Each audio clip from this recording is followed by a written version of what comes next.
The Gemara tells us that for 2.5 years, there was a machlokes between Beis Shammai and Beis Hillel, an argument.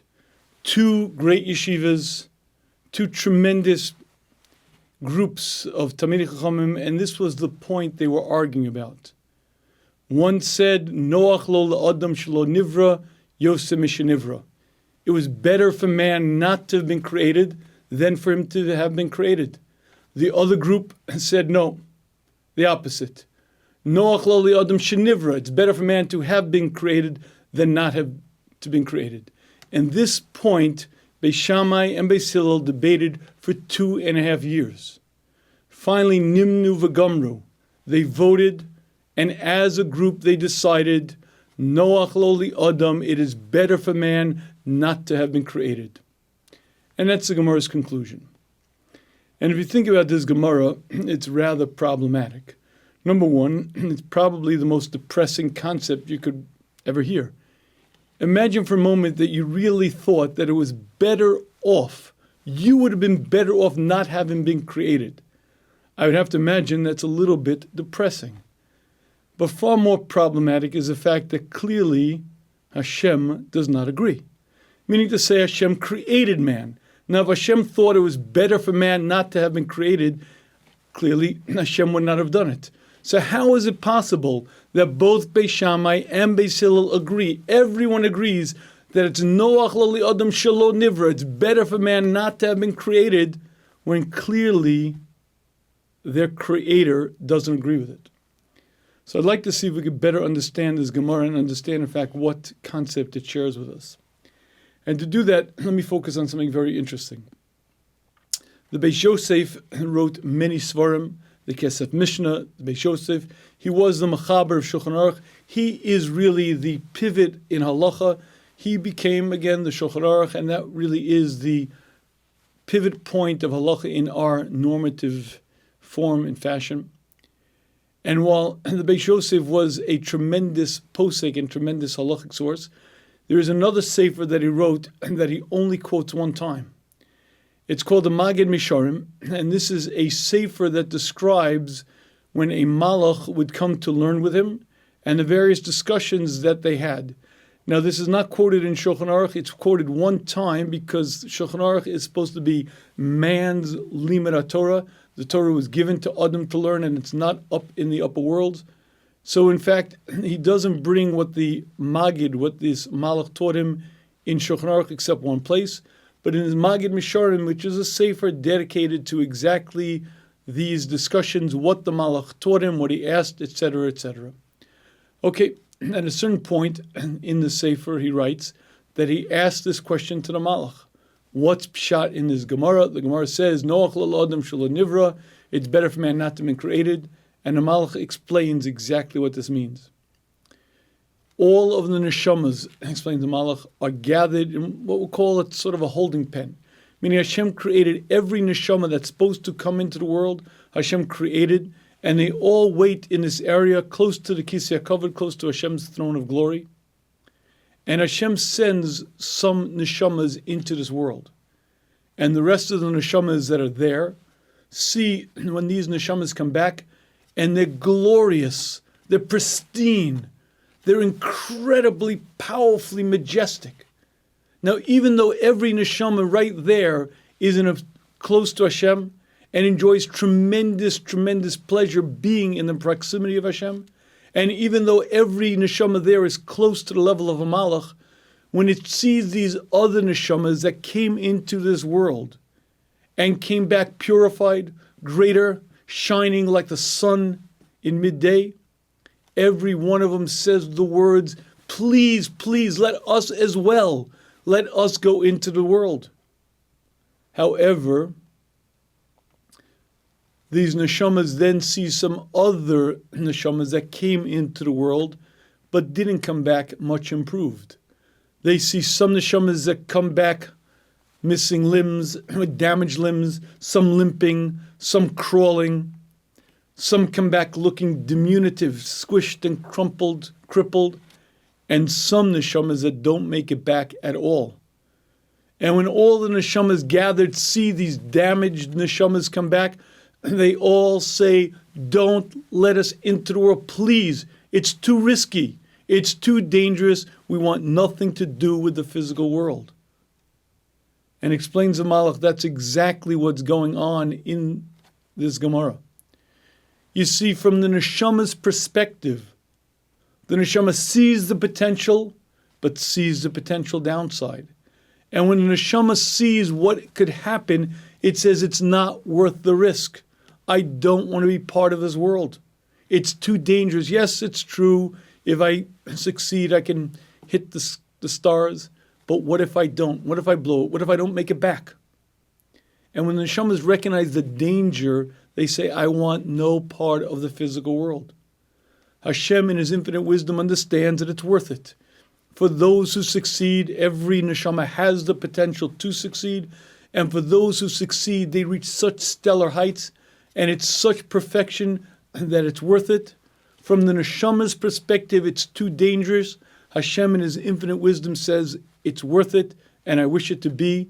And that's exactly what the Gemara says. This Gemara is discussing from the neshama's perspective. It's too dangerous. They don't want a part of it. But again, Hashem says it's better and it's worth it. And this Gemara, I believe, shares with us a number of concepts. 3 major concepts that I think are very, very relevant and very eye-opening.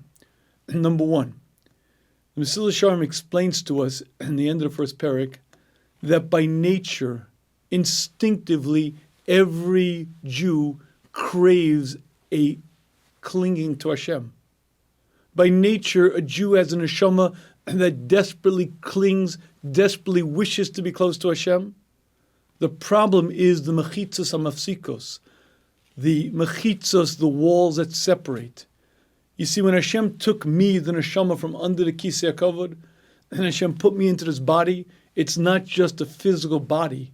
It's layers and layers of physicality, the darkness, and my pure neshama is covered up.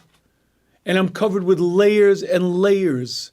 And because of that, I can't fully feel Hashem's presence, and I can't really understand, and I'm in a sense of kind of drunk, kind of awake. But within me, I who think, I who feel, am the neshama, and I desperately wish to be close to Hashem, and I desperately desire clinging to Hashem. And explains in Mesillas Yesharim all of the mitzvahs, and the purpose that we're here is lishbor kol hamachitzos hamafsikos, to break down all of the barriers that interrupt between me and Hashem, until I'm pulled after Hashem literally like a piece of iron after a magnet. There's a magnetic pull, and there's just a natural gravity that a Jew is pulled to Hashem. My job is to break down all of those walls. And the reason why I'm magnetically pulled is because I was from there. I was from under the kisei hakavod, right there in Hashem's glory. I was put into this world for a few short years, but when I was put into this world, I was put asleep into a Novocaine state, almost drunk. And my job is to cut through the thick barriers, cut through the layers and layers, until I'm naturally pulled to Hashem with my instinct, like a piece of metal to a magnet. And I think that's a very important lesson to understand, that it's natural to cling to Hashem. Sometimes people say, Kedusha, holiness, it's so foreign, I can't even relate to it. Nothing could be further from the truth. Instinctively, I feel Kadosh. Instinctively, I desire to be close to Hashem. Why? Because I, the neshama, am pure. I, the neshama, come from right up there from Hashem's throne of glory. It's just that right now, temporarily, I'm put into this body. Temporarily, there are all of these things that interrupt. But the more that I cut through them, layer after layer after layer, the more I naturally cling to Hashem. And being holy, being pure, is natural to a Jew. But there's a second lesson to learn from this Gemara that I think may be more important. There's a certain Shmuz that I no longer say in public. It's the death Shmuz. If you want to listen to it, you have to listen to Shmuz number 23 on the Shmuz app, on the Shmuz website. But I no longer say this in public. Basically, it's a full Shmuz describing what it's like when I die. what it's like when I'm in that box, what it's like when they take me to the basic forest, what it's like when I feel that box that I'm in being lowered into the ground, the whole routine. Okay, the reason why I no longer say this shmuz in public is because of a certain event that happened in an out-of-town community. I was speaking in this community with Shabbos, and there were two groups. There was a younger group, people 35 years of age and younger, and an older group, people 60 and older. And that was just the way the community was divided into two groups. And as I was doing the death shmuz, I noticed that everyone 35 and younger were like, wow, oh, they were like glued, mesmerized. Everyone 60 and older were like kind of getting fidgety, kind of looking rather uncomfortable. Well, in any case, when I was finished, quite a number of people came over to ask questions, to comment, make observations. I noticed at a corner of my eye an older couple kind of hovering at the side. Everyone came by, asked their questions, their points, etc. And when they were all finished, the older couple came by. The woman came first and she said something like, "Rabbi, I love the lecture." I said, "Oh, thank you very much." Her husband followed suit. "Rabbi, I love the lecture, but." Now, I've been around the block long enough to know that when you hear the words, "Rabbi, I love the lecture, but," this is going somewhere. So I waited to see where this was going. "Rabbi, I love the lecture, but according to what you've just said, I've wasted my entire life." Now, when you're on this side of the lectern, and an 80-year-old man is on the other side saying, according to what you've just said, he's wasted his entire life, and you know that he might be correct, it's a very uncomfortable place to be in. So I stopped saying that shmuz in public. But I want to share with you exactly what he was saying. What he said was, "Rabbi, according to what you said, I've wasted my entire life." And I asked him, "What do you mean?" And he said, "Well, my entire life I made money. I did very well. Since I'm a young person, all I focused on was making money, and I've made quite a lot of it. But according to what you've said, that who I am forever is what I shape myself into. Every conversation with another human being, every mitzvah shapes me, molds me. According to you, I've wasted my entire life." Now, here's the observation. The man was 80 years of age. The man was in a frum shul. He kept Shabbos, put on tefillin every day. But that critical, key question, what am I doing here, apparently never crossed his mind. Now, it's a rather perplexing question that he didn't ask that question. Why? Because he's a mamin. He's a believer. He gets it, right? I believe, I fully accept that Hashem created the world. That means there was nothing, void, absence of anything. Hashem said Vayhi, and 100 billion galaxies, each containing 100 billion stars, came into existence. I get it. There was no sun, no moon, no stars, no ocean, no river, nothing. Hashem said it should be, and everything came into being. I'm comfortable with that. Now, wait a minute. If I accept the fact that Hashem created everything, the sun, the moon, the stars, then, Chigali, Hashem created me as well. Now, wait a minute, wait, one second. Maybe, just maybe there's a reason why Hashem created. Oh, yeah. Maybe Hashem put me here for a reason. Maybe there's a reason why Hashem made me. Now, can I ask you a question? How is it possible that an intelligent, thinking human being didn't ask that question? How is it possible that an 80-year-old wakes up to that aha moment suddenly in a lecture on a Shabbos day? And I'd like to share with you the answer and the wonder of Hashem's creation. Hashem is very, very good at doing this thing called creating the human being. And Hashem is very, very capable of putting the human being in a state of absolute equilibrium, where it's literally possible for an intelligent, thinking person to be sound asleep at the switch. Not thinking about everything but the biggest question in his existence, namely, why am I here? What's life about?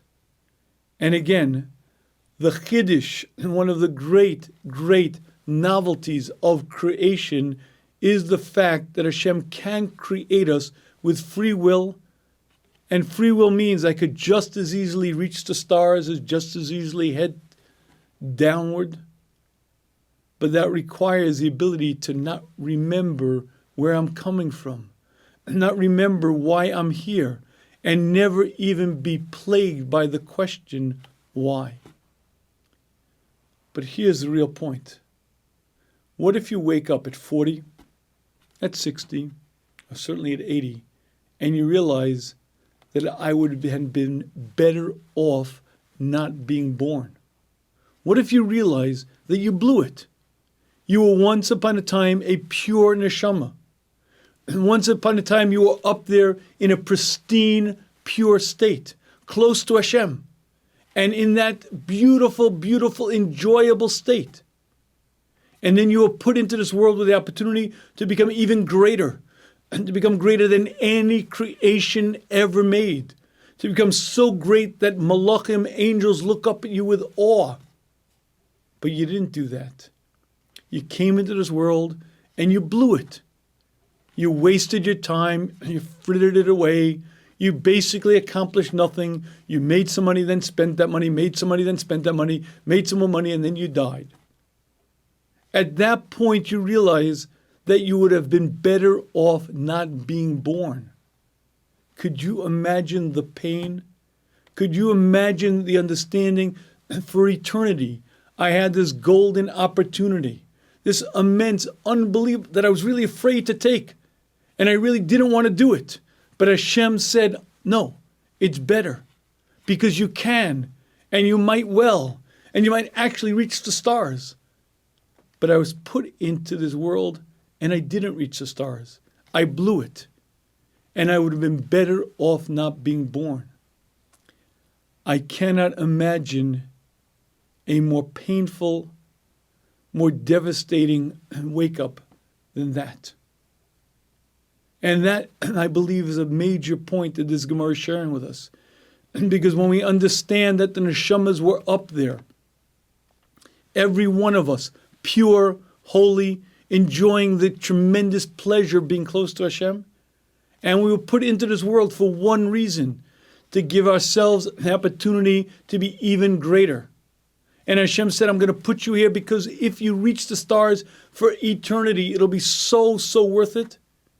Knowing that many neshamas come back pure, many neshamas come back shining like the sun, but also knowing that many don't quite make it back that way, and some don't make it back at all.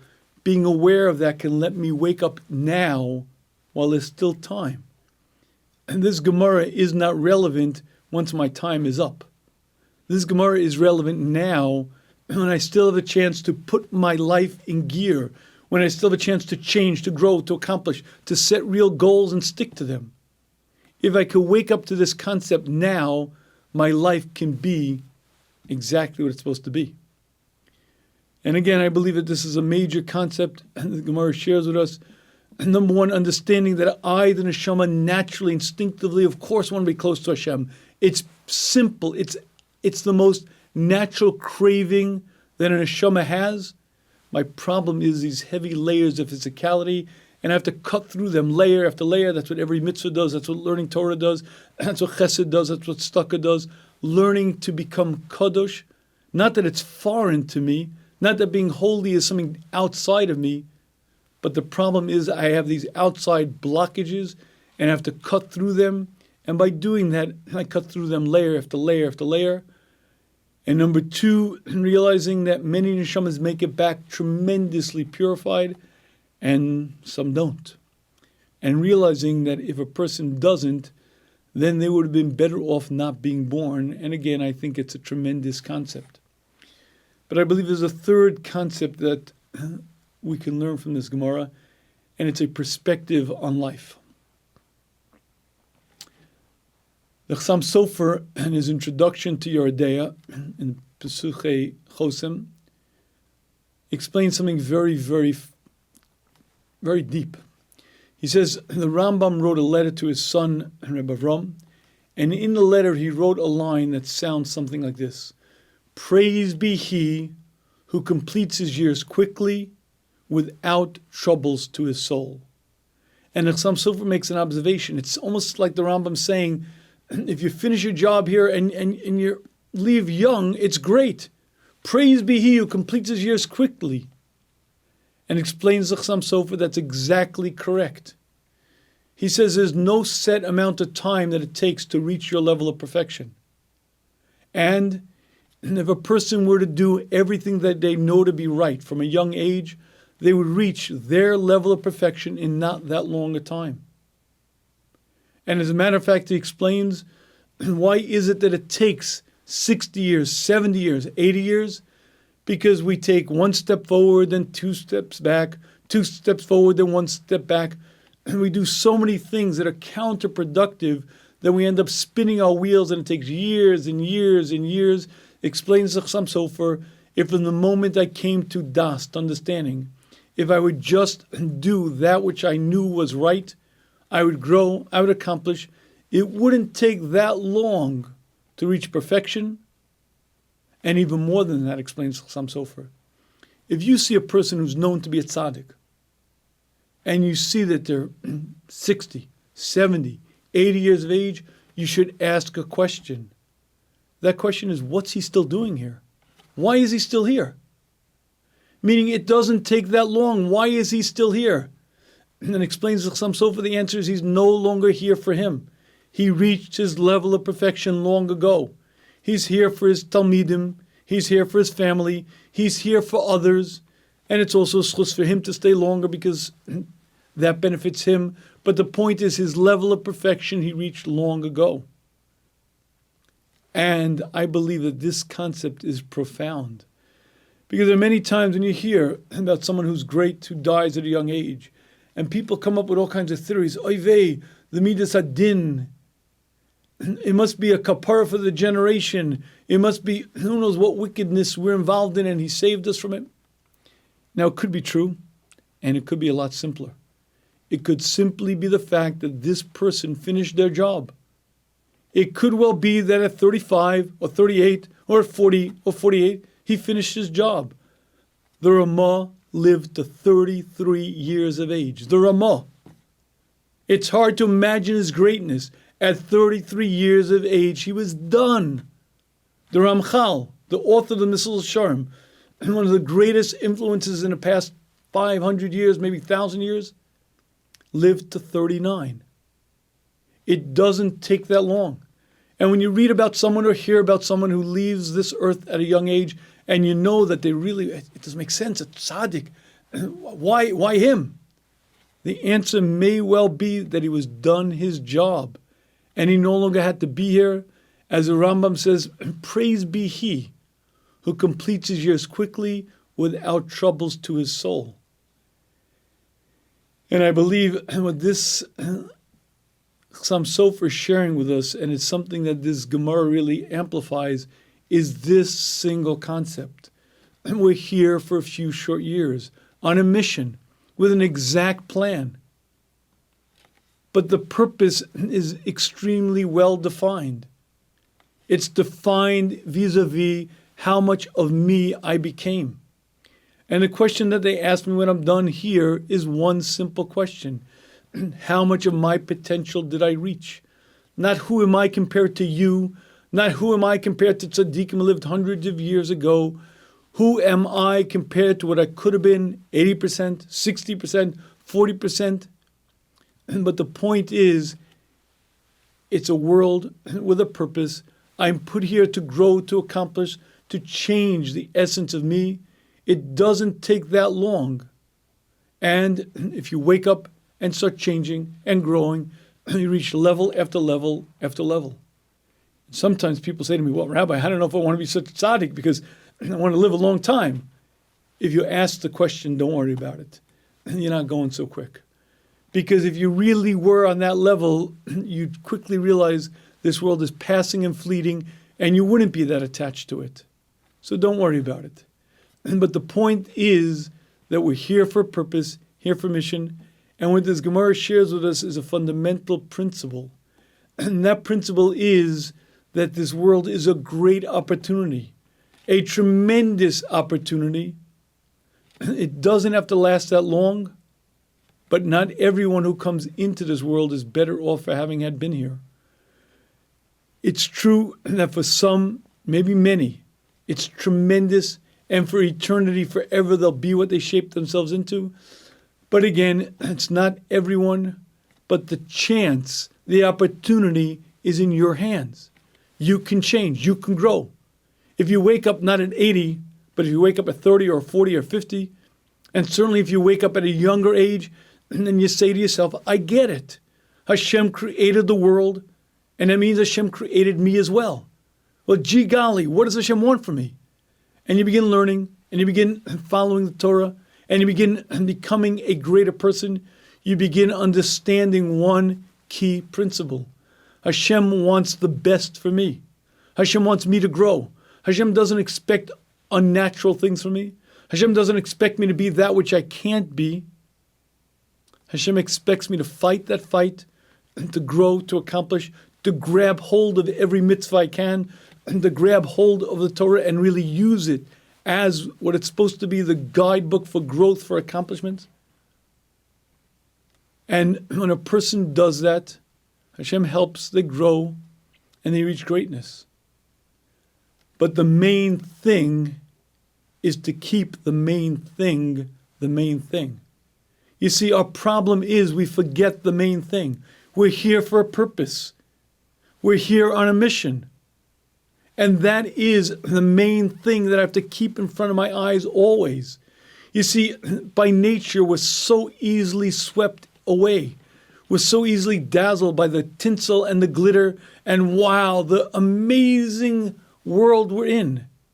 And we get so pulled into this world that we forget why we're here.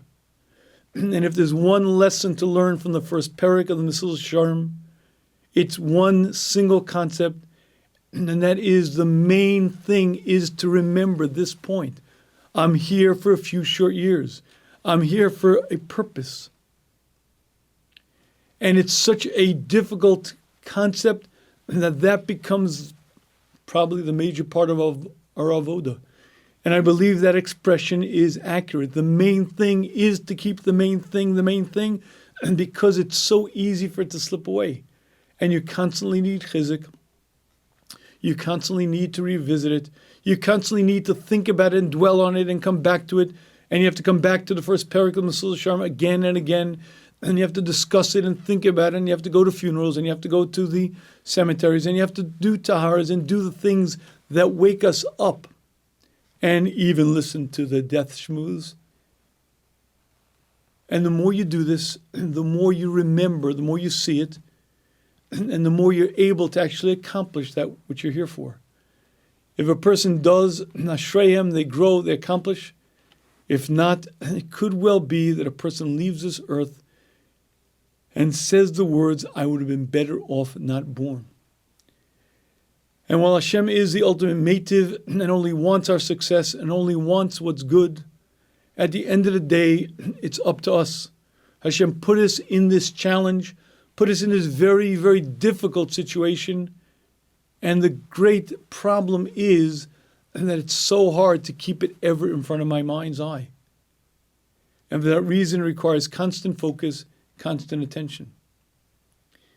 And I want to finish this part of the Mussar Vaad with a chazal that's so powerful that it's actually life-altering if we could ever get it. It's a Medrash Tanchum in Pekudei that says the way Hashem creates the human and the way Hashem guides him in life and the way Hashem takes him is very, very interesting. The Medrash tells us that Hashem calls the Malach and says, bring me this and this neshama. This neshama by this name, this neshama that looks like this. And the Malach brings the neshama in front of Hashem. And Hashem says to the neshama, I want to put you into the world. And Hashem says, no, Hashem, please, I'm very happy here. Your Majesty, Amelech, Hashem, please, I'm very pleased, I'm very happy. Please let me stay. Hashem says, you don't understand. I created you for this purpose. It's for your best. I'm going to put you into the world. Hashem then tells the Malach to place that neshama into a tipa, and that neshama is then put into the mother's womb. And the neshama stays there for 9 months. And that malach that's in charge comes to that neshama. And it takes the neshama all across the world. The first night, it brings the neshama to Gan Eden, and it shows the neshama tzaddikim, shining, glorious. And the malach asks the neshama, do you know who those people are? The neshama says, no. Says the malach, those are people, neshamas like you, who were put into this world, and they listened to Hashem's mitzvahs. They accomplished, they grew. Look what they became, and now for eternity, this is what they are. And the neshama is wide-eyed, open, in wonder. Wow. But then the malach takes the neshama further on the journey, takes the neshama to Gehenna. And there, the neshama sees other neshamas who are, if we can understand what it means, burning and in pain, crying out, "Ay, ay, ay," screaming in utter agony. And the malach says to the neshama, do you know who those are? The neshama says, no. The malach says, those are neshamas just like you, that Hashem put into the world, and they didn't listen to Hashem. Don't be like them. And the Medrash tells us that malach takes the neshama all across the world and takes it to the place it will be born, takes it to the place where it will die, shows it everything that's going to happen. And then the malach brings it back into the mother's womb. And the Medrash says Hashem places 2 bars on the womb because the neshama would like to escape. It doesn't want to stay. But Hashem won't allow it. And it stays in the womb for 9 months. And when the baby is born, it forgets the malach, forgets where it came from. And when it first comes into the world, it doesn't know much. It's treated with great celebration. It's treated like it is a celebrity. And the first few years are wonderful. And then the neshama, now a child, begins growing and begins learning and begins doing things children do.